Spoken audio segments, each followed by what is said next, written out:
Hola, ¿qué tal amigos? Bienvenidos a una sesión formativa del grupo de teatro Luciérnagas de la Oscuridad. El día de hoy vamos a tener la lectura del segundo capítulo del libro El arte teatral de la editorial Tezontle, cuyos autores son Gastón Batti y René Chavans. En un video anterior a este habíamos tenido la lectura del primer capítulo del mismo libro, que llevaba el título de Orígenes del Teatro.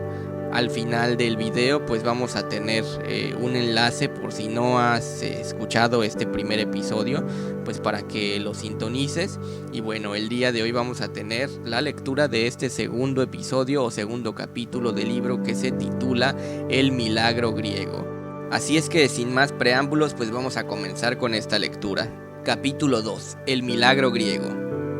Los eruditos acostumbraban a fechar el primer concurso dramático en los años en que se celebró la 61 Olimpiada, entre 536 a 533 a.C., algunos dando unos pocos años más de antigüedad a la tragedia y situando en el Peloponeso su lugar de origen. Atribuyen a Pisístrato el honor de su introducción en el Ática, al mismo tiempo que instituía las dionisíacas urbanas. Otros más prudentes se limitan a señalar bajo el testimonio de Suidas que las 64 y las 67 Olimpiadas consagraron la victoria de los poetas trágicos Querilo y Frínico. Algunos lustros más tarde las condiciones del ambiente siguen siendo las mismas, sobre todo el suelo del Ática, suelo de líneas netas, un poco secas pero cuyas curvas y salientes se unen siempre armoniosamente bajo el cielo más limpio y luminoso que puedan imaginarse.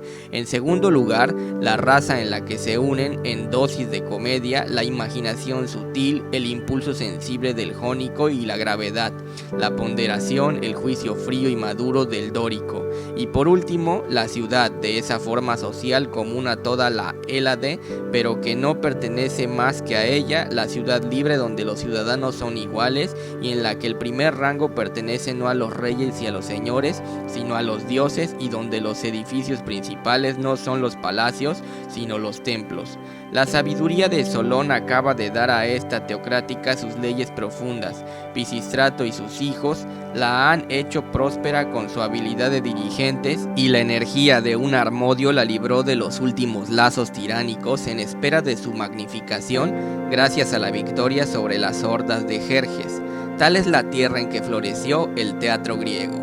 Para alentar su desarrollo interviene además un doble fermento que reúne en equilibrio justo el sentimiento religioso y el sentimiento cívico, las fiestas dionisíacas y la institución del arte coral que de ellas deriva. Las fiestas dionisíacas nunca han dejado de ser consideradas como ceremonias religiosas, y los concursos dramáticos organizados con esta ocasión como parte del culto. Celebrar a la divinidad ha sido desde todos los tiempos, a pesar de la brutalidad de sus prácticas y del cinismo de sus celebrantes, el fin principal de las dionisíacas campestres. Eran regocijos agrestes que hacían levantar en las modestas aldeas humildes tablados y escenarios duraderos en las más importantes. De modo semejante, las fiestas léneas tenían intención religiosa. Se celebraban durante el mes Gamelión, enero y febrero, y comprendían, después de los excesos de un cortejo carnavalesco, la solemnidad de un concurso trágico y cómico. Y mejor aún, las dionisíacas urbanas con los grandes panatenos eran las más suntuosas entre las fiestas áticas. En el hervor primaveral del mes el Afebolión, marzo y abril, la procesión de Dionisios el Lutéreo y su desfile de sacerdotes, de magistrados, de efebos, de canéforas y de coregas vestidos con trajes resplandecientes precedían los concursos ditirámbicos en que se enfrentaban alternativamente los niños y los hombres, para finalizar con las representaciones dramáticas. Una emoción sagrada exaltaba al pueblo de Atenas y a todos los griegos venidos de las ciudades próximas o lejanas que, desde el alba hasta la noche, durante 3 días asistían al espectáculo. Al mismo tiempo, y gracias al arte de los coros, el espectáculo revestía el carácter de una obra colectiva en la que toda la ciudad tomaba parte. El arte de los coros era una de las liturgias ordinarias. Designados por el arcone epónimo, los coregas trágicos y cómicos reclutaban los miembros del coro, aseguraban un local para sus ensayos, los retribuían igual que al flautista y los alimentaban y les proporcionaban trajes. En todo caso, si el Estado pagaba el salario y el vestido de los actores, el corega hacía el gasto de los papeles mudos y las comparsas. Aunque solo los atenienses ricos, aquellos cuyo capital gravable pasaba de 3 talentos, podían ser designados para este cargo oneroso. El conjunto de los ciudadanos estaba representado en ellos. A su vez, los directores del coro eran escogidos entre los jóvenes de Atenas. La voluntad de toda una ciudad, de todo un pueblo cuidadoso de su grandeza, concurría al esplendor del teatro. Esa voluntad daría de él poco a poco el arte supremo. Hemos visto a la tragedia surgir de las danzas campesinas y, más directamente, del coro ditirámbico. El drama satírico tiene raíces semejantes, de la lejana parodia de las bestias, de la imitación de las cabras saltarinas en que se adiestran los habitantes de las campiñas durante las fiestas de Dionisios y de Deméter. Nacieron las danzas de transuntos del dios Pan y de sátiros de los coros fálicos y dionisíacos. Los sicinios que inspiraron a Pratinas, el género intermedio con que desde entonces se completó la tetralogía. Las bufonerías rústicas de Cordacio, que fustigaban los vicios humanos y los cuerpos deformes. El juego del odre y otros pasatiempos populares con que los habitantes de los burgos celebraban a Dionisios en las Ascolias son los auténticos antecedentes de la comedia. El día de la fiesta de los Coes, el segundo de las Antesterias, los viñadores ebrios del vino nuevo se convertían en improvisados actores. Desde lo alto de los carros que los transportaban, con el rostro untado de las heces del vino, abrumaban con sarcasmos y bromas a los plácidos espectadores. Esta especie de desfile agrestes con que se divertía el pueblo alcanzaron muy pronto una forma más refinada. Los mármoles de patos perpetúan el recuerdo de las comedias representadas en carreteras por los habitantes de Icaria, inventadas por Susario, que obtuvo como premio un paquete de higos y una ánfora de vino. Estos concursos iniciales pueden remontarse a la 53 Olimpiada. En un principio, la delicadeza ateniense se apartó de los espectáculos cómicos. Estos no fueron admitidos entre los juegos oficiales sino muy tarde, a mediados del siglo V. Sin duda fue entonces cuando, ensanchando su dominio, adquirieron un carácter social. Las cuestiones que trataban y las ideas que evocaban materialmente, ya fueran artísticas, filosóficas o políticas, interesaban a la ciudad misma y suscitaban un eco apasionado en el espíritu de los espectadores. La tragedia reunió inmediatamente todos estos elementos. Cuando los corodidáscalos se propusieron enriquecer su repertorio, buscaron sus temas en las antiguas leyendas que glorificaban la raza de los pueblos helenos. Acudieron a esas leyendas en virtud de una transición natural. Desde hacía largo tiempo y mucho antes de Tespis, los rapsodas que cantaban los poemas de Homero eran admitidos como contrincantes en el concurso público. Para triunfar debían esforzarse uniendo a sus cualidades de dicción otros méritos diferentes, sobre todo los medios de expresión que les proporcionaba el gesto, las inflexiones de la voz y los cambios de tono a que se presenta el ritmo de los diálogos épicos.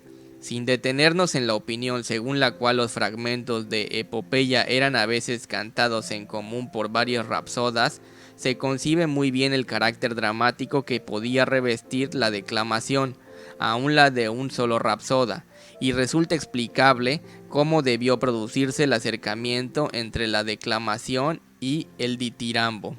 El día en que un recitador intercaló episodios en las evoluciones del coro, la materia épica apareció como el alimento normal de los nuevos espectáculos. Para hacer vibrar al pueblo ateniense, nada podía ser más eficaz que la escenificación de las fábulas maravillosas y patéticas que servían de alimento a su espíritu, aquellas cuyo simple relato les llenaba de entusiasmo recordándoles sus orígenes sagrados.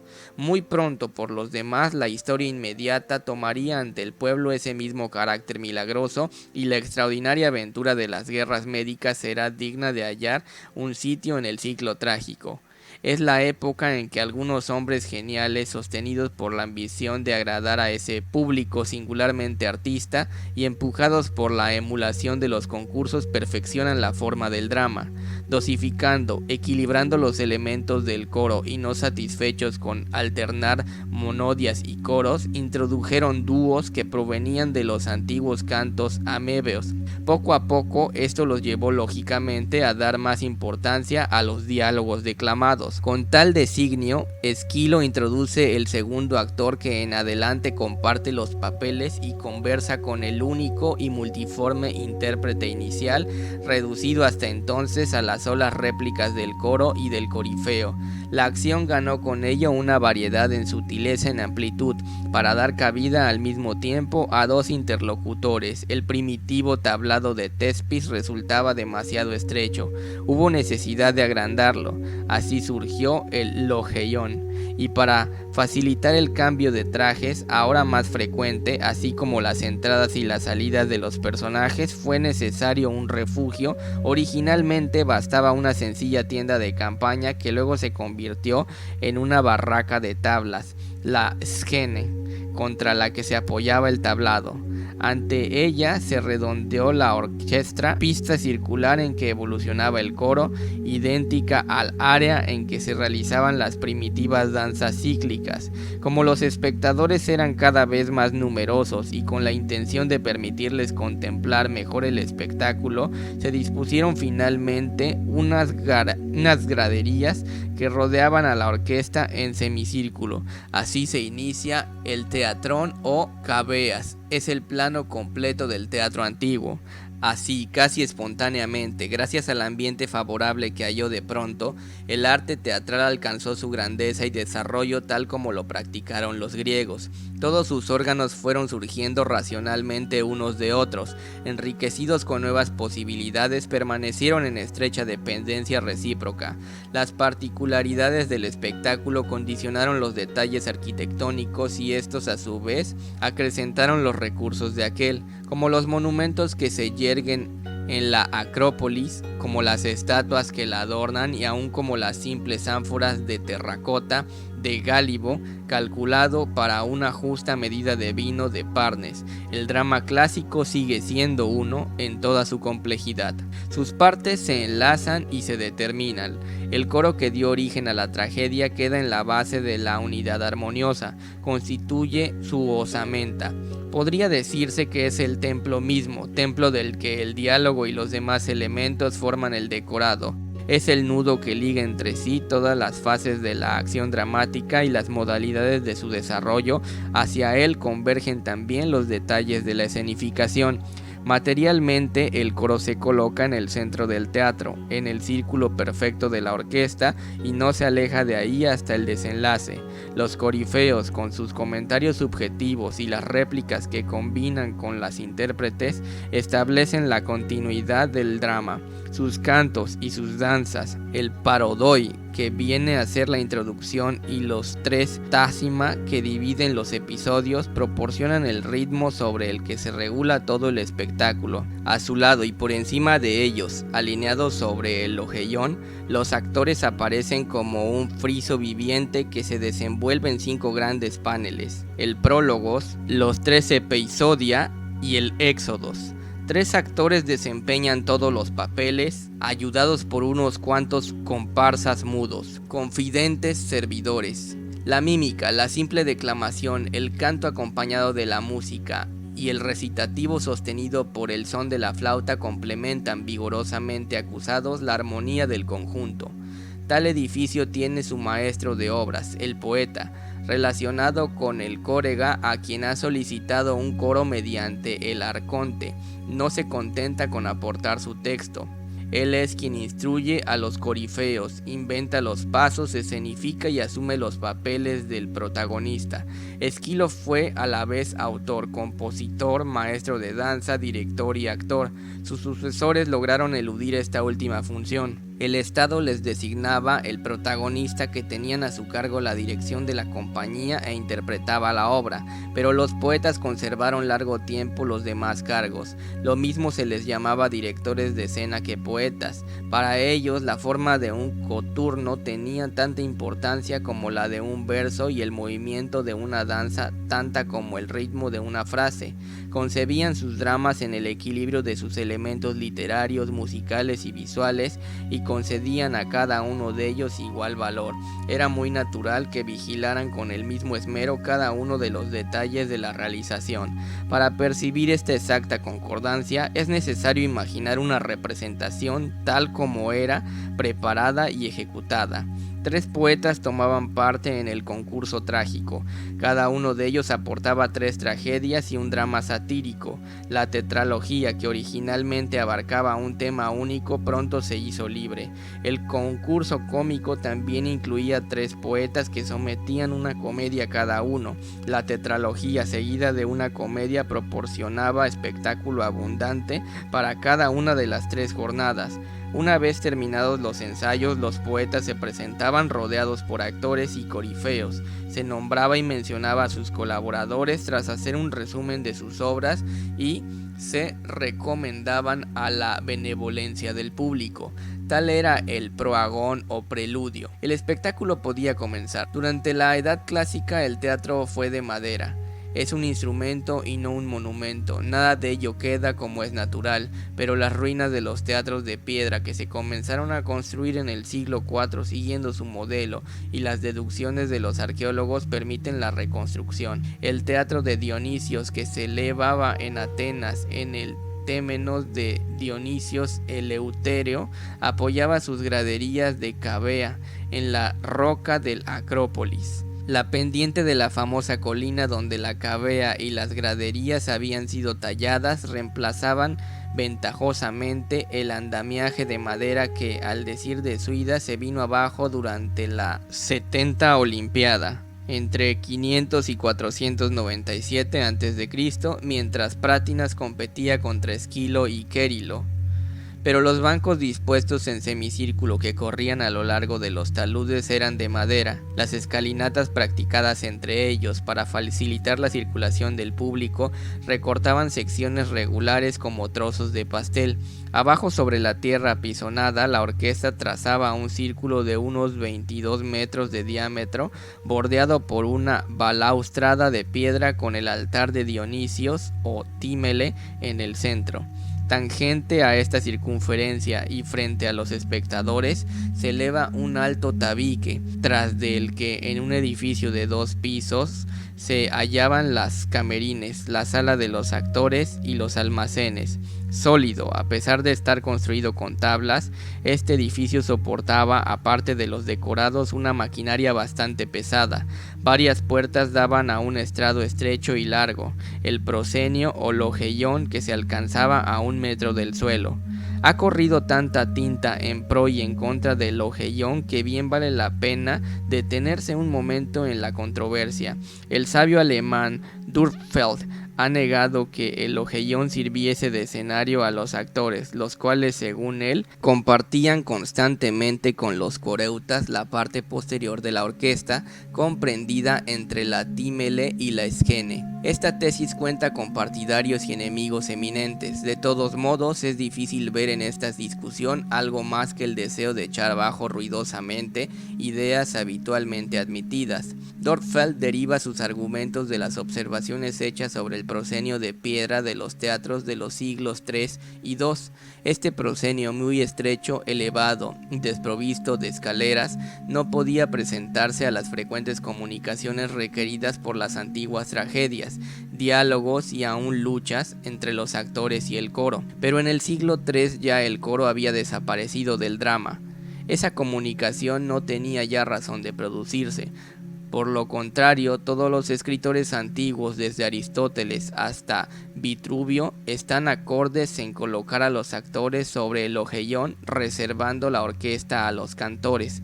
Asimismo, algunos alfareros grabaron en sus vasos la imagen del estrado con sus ocupantes. Se necesita mucha buena o mala voluntad para desechar estos testimonios casi directos en favor de la hipótesis de un erudito del siglo XIX. Todo nos lleva a creer que el ojellón de madera de la época clásica era mucho más bajo que el de las construcciones macizas que surgieron. Démosle, pues, su función normal y tradicional. La lógica nos lo aconseja y el ritmo de la escenificación depende de él. Ahí estaba, simple tablado de 1 metro de altura, entre la orquesta a la que se unía por unos cuantos escalones y la esquene que le servía de fondo. Desnudo o revestido de una simple colgadura, el muro anónimo de la esquene no tuvo en principio nada que le diera personalidad, palacio, fortaleza o montaña, aparte de la imaginación de los espectadores. Pero pronto y desde los tiempos de Esquilo, el decorado vino a precisar el lugar de la acción. Se trataba de un decorado muy convencional, según puede suponerse, que pintaron Agatarco de Samos y sus primeros émulos, pero cuyos vivos colores sugerían poderosamente la suntuosidad o el horror. Al telón de fondo se añadían los periactos, especie de bastidores colocados sobre ejes. Los periactos erigían sus prismas triangulares en los dos extremos del ojellón y giraban sobre sus ejes para presentar, según la necesidad de la acción, los tableros inscritos en cada una de sus caras. Proporcionaban también entradas laterales a los actores, además de las puertas centrales de la esquena cuando la acción del drama lo requería.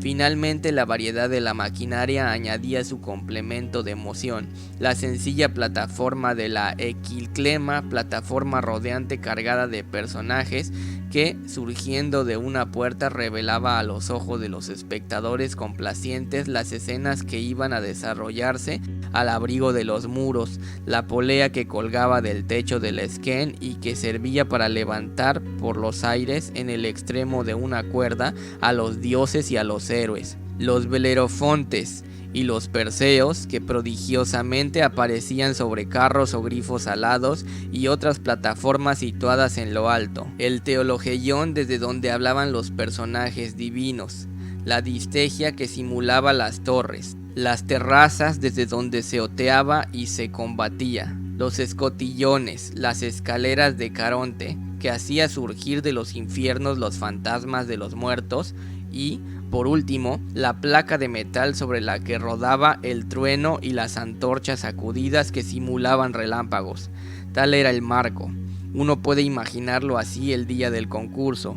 Los rústicos bancos de la caeva desaparecen bajo la vivaz y brillante policromía de una multitud de 30.000 espectadores, multitud exuberante y tumultuosa que a la hora precisa expresará su aprobación con formidables aplausos, llamadas y gritos. En primera fila entre los magistrados y los ministros de los cultos, el sacerdote de los Dionisios, Eleutereo, se sienta a su cátedra, mientras el dios mismo preside el espectáculo. Su estatua, transportada de noche, precedente por los efebos, se yergue sobre la tímele. Cerca de ella, empuñando sus bastones, los rabducos vigilan el público, prestos a intervenir bajo la orden del arconte, si alguien se comporta indebidamente.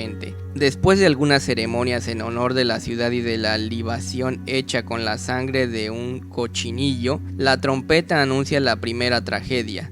Allá lejos, tras la pista limpia y vacía de la orquesta, la esquena, que no oculta telón alguno, muestra la tela abigarrada del decorado. De pronto, sobre el tablado del ojellón aparecen los actores para el prólogo, enormes y magníficos, levantados por las gruesas suelas triangulares de los coturnos, con el pecho, el vientre, la grupa, las espaldas, los brazos y las piernas acolchados, y con la cabeza oculta en la armadura de la máscara. Comienzan a salmodiar con voz profunda y lentos ademanes. El onomasticón de Polush, algunos otros documentos escritos y sobre todo preciosos documentos gráficos o plásticos nos permiten reproducir con exactitud la apariencia de los actores griegos. En tanto que los actores de la comedia se vestían con su traje ordinario, simplemente exagerado o deformado con detalles caricaturescos, mientras los silencios y los faunos del drama satírico, con trajes cortos, con los pies desnudos y con pieles de animales, trataban de recordar a los espectadores su origen agreste. Los trágicos trataban de señalar con todos los detalles de su vestimenta el carácter sobrehumano de sus personajes. Si llevaban, como en la vida real, el chitón y el epíblema, tales prendas, toga y manto, aparecían adornadas con un lujo inusitado. El chitón trágico o poikilor, cayendo hasta los talones, con las mangas anchas a la moda oriental, se enriquecía con bordados suntuosos y los más vivos colores resplandecían sobre el epiblema. Además, ahí estaban las máscaras. Se considera el atavío de los actores como una invención de los poetas. La máscara, derivada de los primitivos maquillajes con que se iluminaba el rostro de los fieles en las fiestas dionisíacas, es el producto natural de antiquísimos ritos. La máscara heredó de ellos una especie de dignidad litúrgica que acrecentaba su poder sugestivo.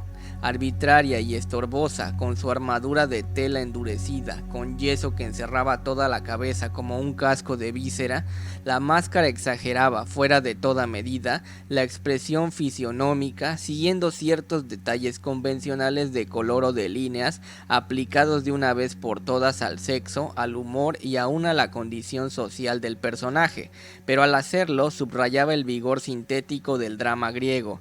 La máscara trágica, coronada por el oncos piramidal que alargaba la frente muy por encima de los límites humanos, acababa de prestar ideal majestad a los héroes y a los dioses que discurrían por el Logeión.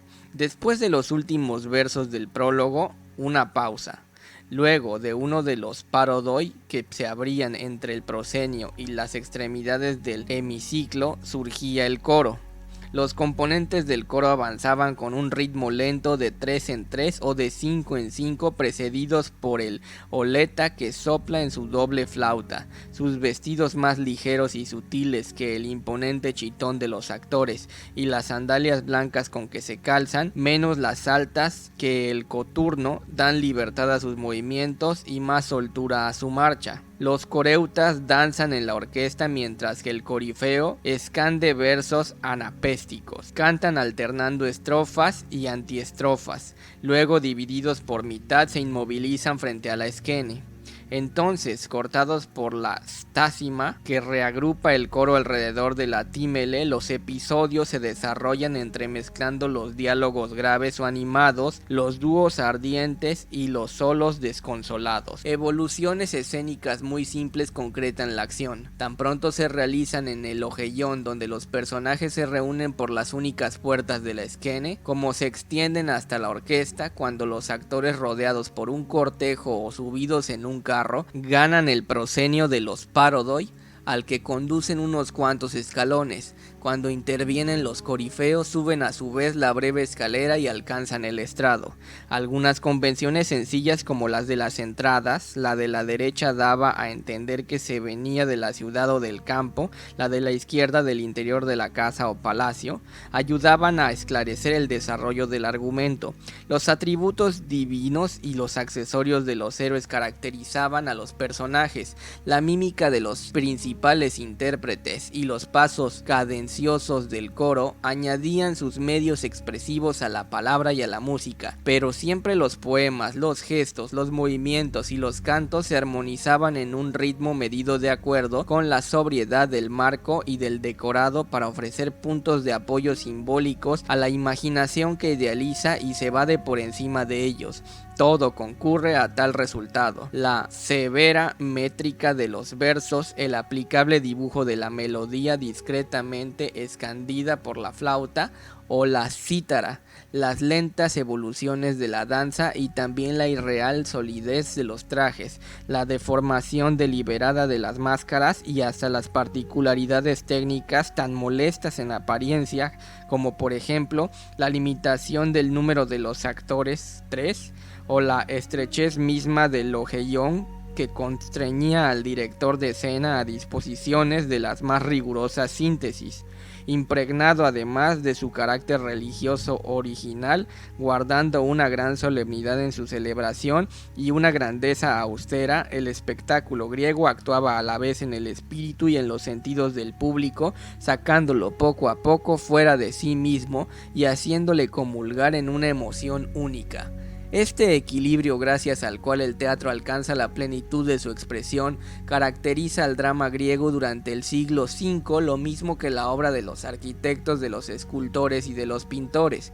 Pero a fin de alcanzar la perfección, tal forma no debe quedar inmóvil, se modifica sin cesar bajo la influencia de las ideas y de las circunstancias, factores complejos que, manifestándose paralelamente en todas las artes, precipitan no obstante su acción en la tragedia. En ella la evolución se precisa, en escorzo emocionante, en las figuras de sus tres mayores poetas. El drama esquiliano está todavía atado a la áspera majestad de los primeros templos dóricos, a la frontalidad de los Apolos, al estilo severo de las ánforas panaténeas. La filosofía pitagórica que inspira al viejo maestro hermanaba el espíritu y las fuerzas de la naturaleza bajo la ley de los números. La profunda devoción que animan sus obras, dirigida por los misterios órficos hacia un concepto panteísta del universo, le arrastraba comúnmente a generalizaciones abstractas.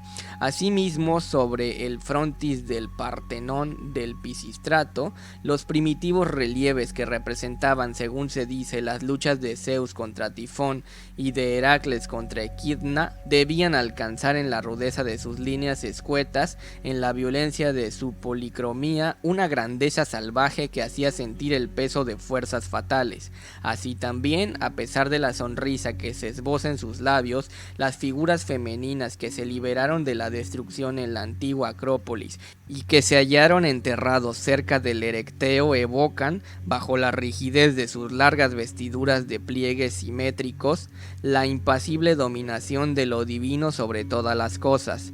Torpes productos de una técnica todavía vacilante tal vez, pero expresión también de un mítico ardor en que se mezclan a los recuerdos de los cataclismos cósmicos, de una existencia aterrorizada de otros tiempos, las aspiraciones de un alma más consciente de sí misma. El drama de Esquilo está construido con el rigor arquitectónico de los monumentos arcaicos de columnas robustas. Hay en él su exacta simetría, hasta en la implacable correspondencia antiestrófica de los cantos corales, su magnificencia austera y, a veces, sus coloridos brutales.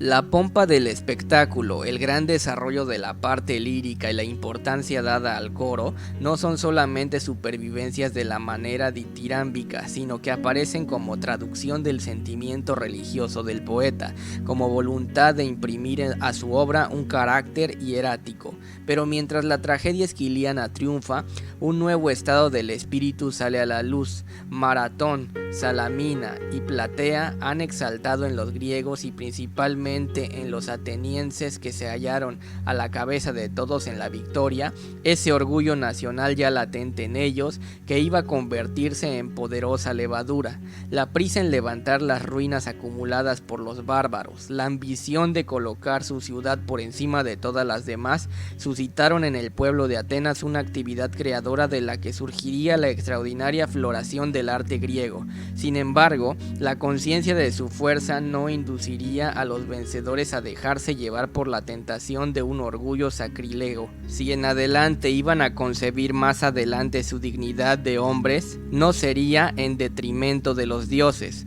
Reconstruyendo para sí mismos humildes casas de tierra y de madera, concibieron la idea de edificar sobre la Acrópolis una soberbia corona de templos marmóreos. Se propusieron dar a la ciudad todo su esplendor.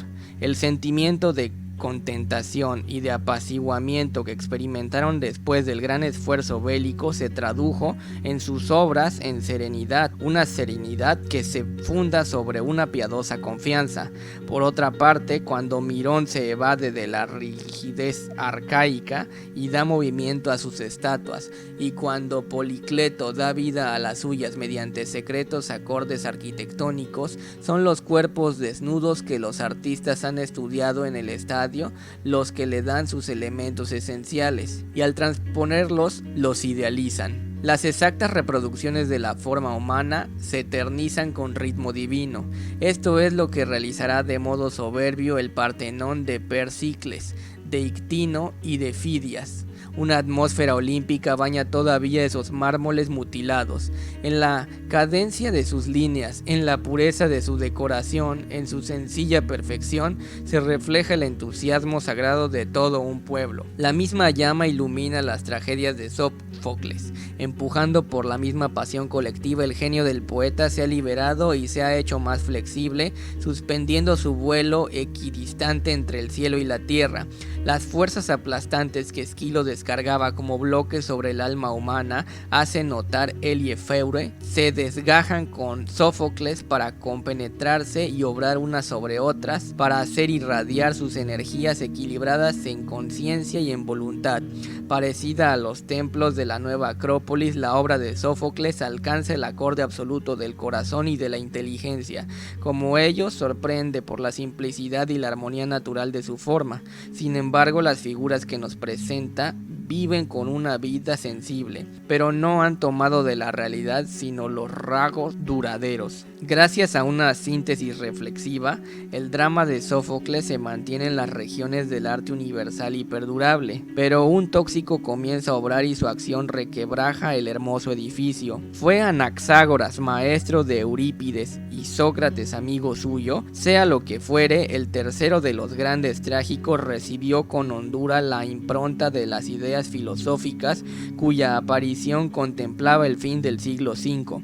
Establecido el reino de la razón por la doctrina sacrática, hizo correr serios peligros al sentimiento. El espíritu crítico, que más tarde sería llamado espíritu de examen, se prende a las antiguas creencias, modera los entusiasmos y contiene los espontáneos impulsos de antaño.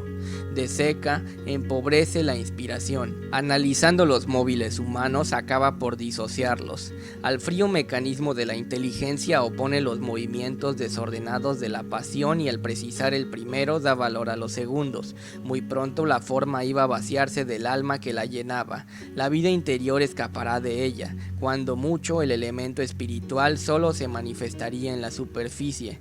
Praxíteles atrae al espíritu a la epidermis de sus estatuas. Ya no serán traducidas más que las expresiones figurativas accidentales, pero a fin de volverlas más atrayentes se les fijará en toda su violencia. Se buscarán los caracteres particulares de cada fisionomía, se harán retratos, y al mismo tiempo se exaspera la sensualidad. Los artistas tratarán ante todo de complacer, y para lograrlo no desdeñarán ni las concesiones superfluas ni la fácil habilidad. Todo esto se halla en Eurípides. Los personajes ya no tienen de dioses y héroes más que el nombre. No son más que hombres que exteriorizan vigorosamente sus pasiones, que aman, luchan y sufren con acentos verídicos, pero cuyos nervios, sentidos y razones obran solos, incapaces de percibir la armonía superior y carentes de alma. Guardando la forma clásica del drama, Eurípides se recrea complicando la acción y multiplicando los efectos. Emplea trucos teatrales que conmueven al espectador y efectos de decoración que le sorprenden. Renunciando la severidad de los antiguos cantos, adopta una música de refinadas modulaciones. Sus contemporáneos no gustarán de él más que a medias.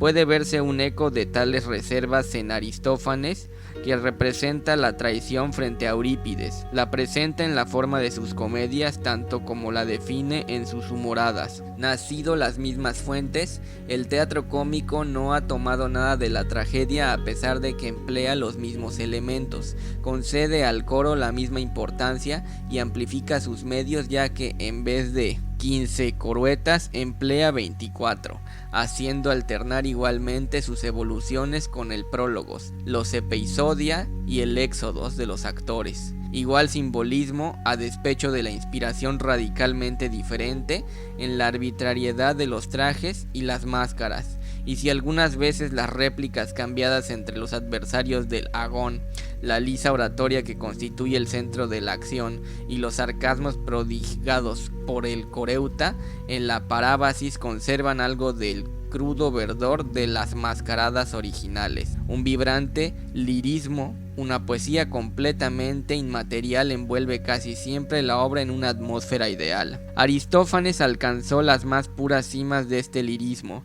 Cuando satirizaba brutalmente a Eurípides, lo hace porque advierte en el escepticismo que le reprocha, sin mostrar por su parte un gran respeto hacia los dioses en sus salidas de inmoderado realismo. Los fermentos destructores que romperían el equilibrio armonioso que necesitaba su alma de artista. Sus previsiones no tardaron en realizarse. A la acción de las doctrinas vinieron a añadirse causas políticas y económicas que precipitaron la decadencia.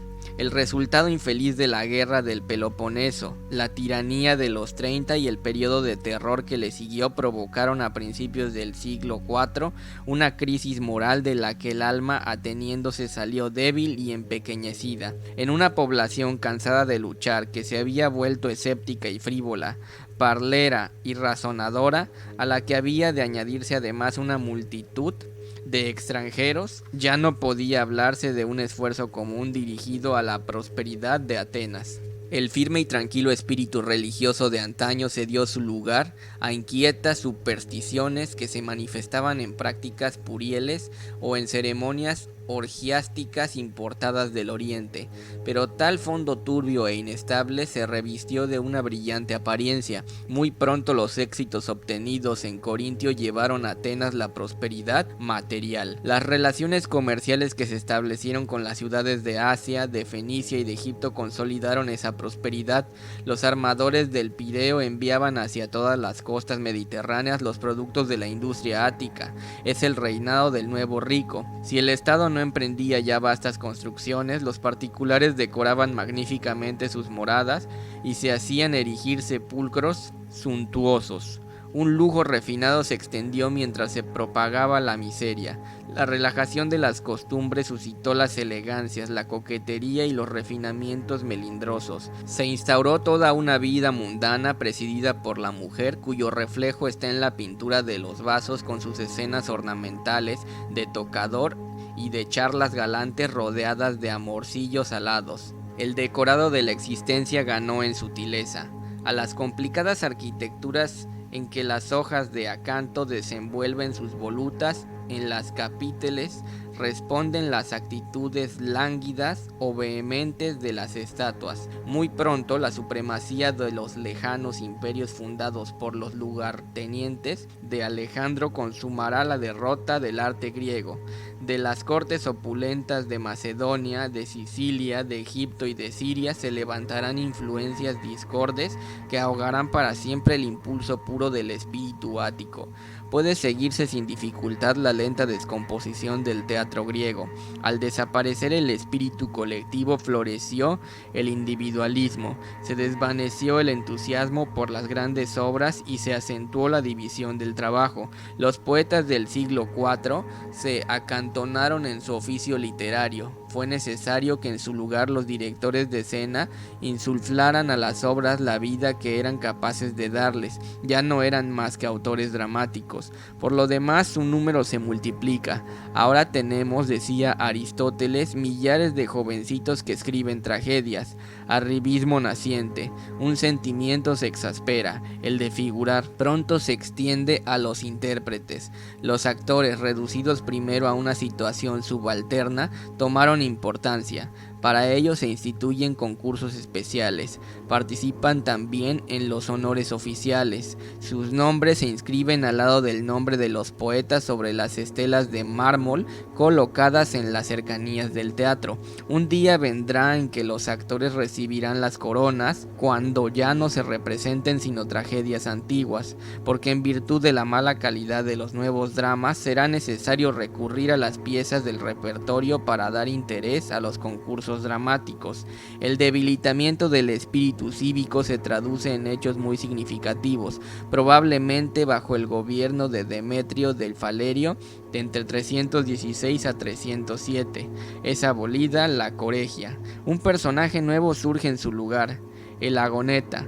Ciudadano rico que, deseoso de atraerse el favor popular con sus liberalidades, asegura por un año la carga onerosa de preparar los coros líricos y dramáticos, pero la existencia de los coros está amenazada. Fundamento del drama y lazo necesario entre los episodios, los coros han ido perdiendo su carácter unificador y no son ya más que intermedios extraños al tema principal. Durante el siglo III desaparecerán completamente, dejando su lugar al diálogo dramático. Muy pronto declinarán rápidamente los mismos concursos. Definitivamente vencida y sometida, Atenas quedó reducida después de las victorias macedonias al rango de una ciudad provinciana, sin esplendor intelectual. Sus últimos poetas, al igual que sus últimos artistas, desertan de Atenas y se refugian en las capitales prósperas. A finales del siglo IV desaparecen las Leneas y las grandes fiestas dionisíacas se espacían, disminuyen, mueren. Aunque la ciudad hubiera permanecido libre, no habría podido subsistir el atractivo de las fiestas de antaño. Entre las clases sociales surgieron abismos a causa de la desproporción de las fortunas. El rico y el pobre no vibran ya en común exaltación, cada uno por su lado, corren hacia los placeres y acaban por reunirse otra vez en la trivialidad y en el libertinaje. Los charlatanes, los adivinos y los ensalmadores agrupan en las encrucijadas a la multitud supersticiosa. La gente se abre en un círculo para distraerse ante las bailarinas y los músicos ambulantes. Hay pasión por los ilusionistas y los prestigiadores, por Teodoro y Euríclides, y los atenienses acaban por erigirle estatuas en el teatro junto a los bustos de Esquilo. Las marionetas importadas de Egipto, prestigiosas por su origen sagrado, hacen furor entre los atenienses. A veces se les exhibe sobre la misma esquena, mientras los farsantes, los mistificadores y los mimos pasan de la plaza pública al foro. Ocasionalmente se les llama a las fastuosas moradas y a los palacios, donde bien pronto se instalarán los bufones oficiales junto a los grandes reyes. Ya no habrá un solo festín digno de tal nombre, ni fiesta privada en que no figuren danzarines y comediantes, conciertos y espectáculos donde todos los géneros se mezclan. La confusión de los géneros produjo la disociación de los elementos del teatro. El racionalismo socrático inició la decadencia. Eurípides, discutido por sus contemporáneos, se convirtió en el gran hombre de las generaciones siguientes, invadidas por el escepticismo.